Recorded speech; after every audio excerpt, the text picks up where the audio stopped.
If you've been asking this question or entertaining thoughts around this kind of mindset, I want this video to be the last time you ever ask this kind of question or you entertain these kind of thoughts. By the end of this video, I'm confident you'll have a newfound outlook on your path in music, and hopefully you can substitute the most disempowering question ever with some more empowering questions, and as a result, adopt some habits that will keep you growing and motivated in your path in music. I'm Dario Napoli, author of Gypsy Jazz Guitar Mastery, founder of Under the Tuscan Sun, Gypsy Jazz and Jazz Camp, leader of the trio in my name with Benji Winterstein on rhythm and Tonino De Sensi on bass, and a bunch of other stuff that you can find on your own if you're interested. The first time I asked this question, and luckily the last time, I was about 14, 15 years old. I started playing guitar early, not so seriously until 12, 13, and blues was my first love. I got into blues and slowly went from blues towards blues rock, a little bit of hard rock and heavy metal, and eventually around the time I was 14, 15, I had been exposed to jazz, in the 90s. And in Milan in the 90s, there was a lot of music, a lot of concerts, so there was a lot of access to jazz. And I started appreciating it, but didn't really get a handle of it on my own as I did with blues and rock.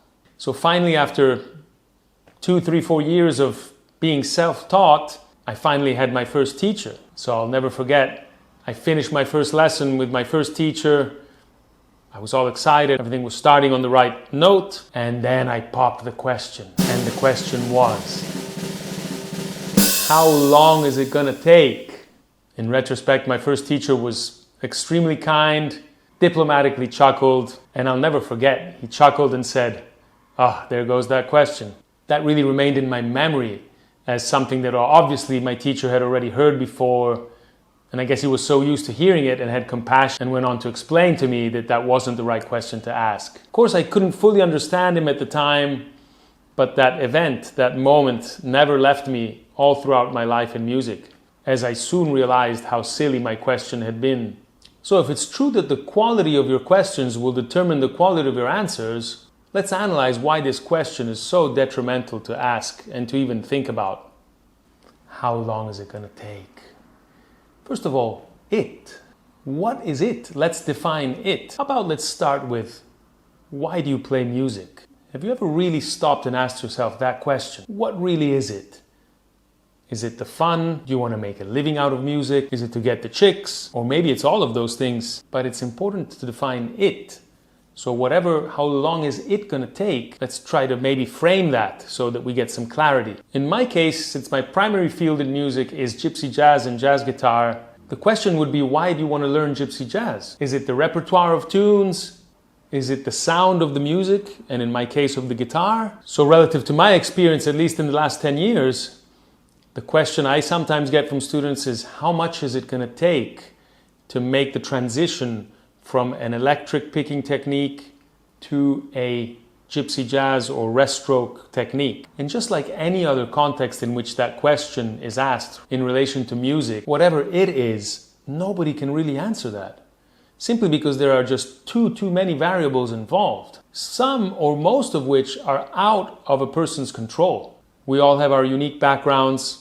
We all have unique amounts of time at our disposal. We all have unique desires and motivations that are not quantifiable. We all have certain individual aptitudes towards music. We all have different amounts of exposure to the environment that would produce the highest and quickest results in a certain field or in a certain style of music. And on and on and on. The variables are almost infinite. And every situation is just as unique as the person itself. So it's impossible to really ever quantify how long a certain process will take. I know when I made the transition from electric picking to gypsy jazz style picking, I had a lot of time in this time in my life, and I could really zero in and focus in on it and really concentrate on it almost exclusively, at least from a musical standpoint. And I'm sure that made my path a lot faster than maybe the average person who approaches this technique and this style.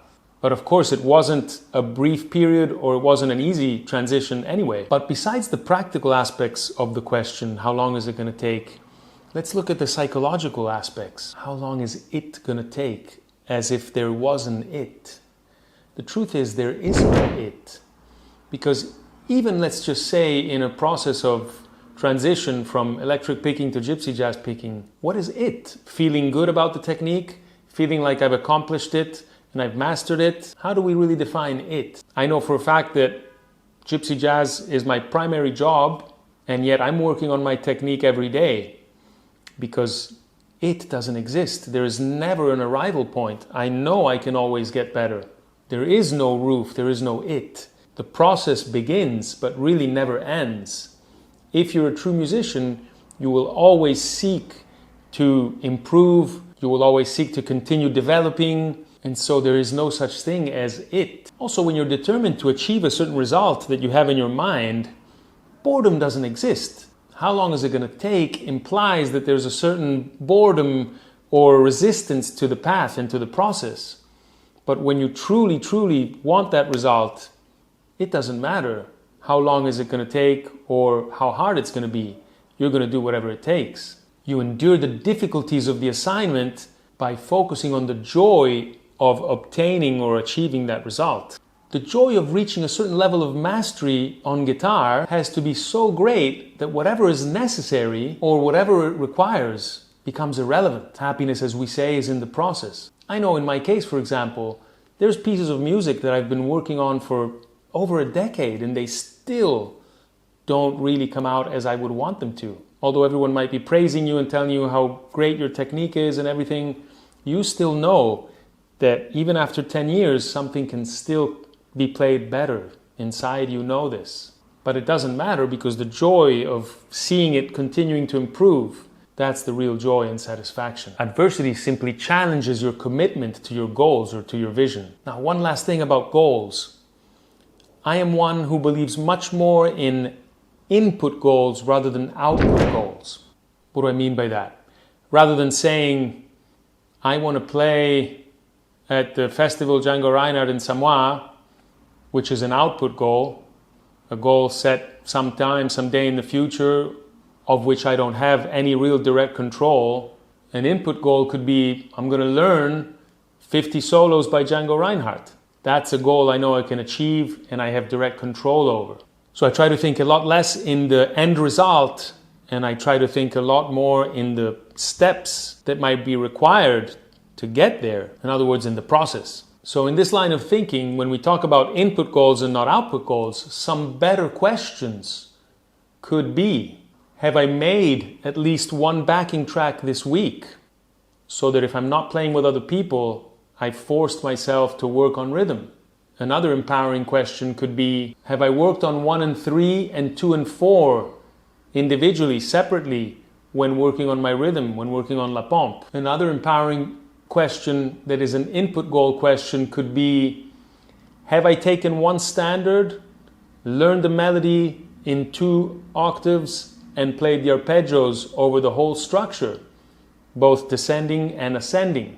Another empowering input goal question could be, have I committed to joining one jam session this month? Another empowering question that is an input goal question could be, have I learned a new song that I'd never played before this week?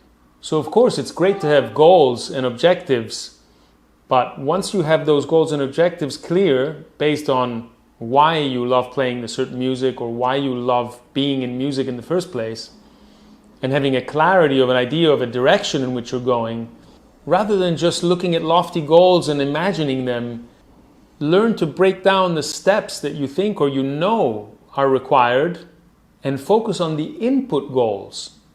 In other words, focus on those activities that you know will over time get you closer to that objective or that goal. But focus on those goals that you have absolute direct control over.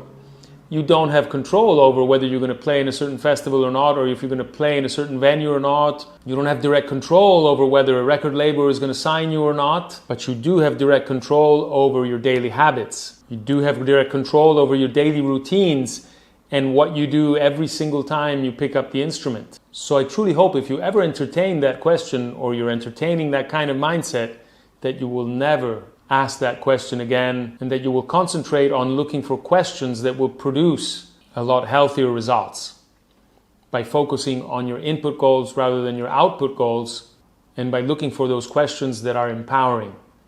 Don't hesitate to leave your thoughts in the comments below. If you have any questions, I'm happy to try to answer.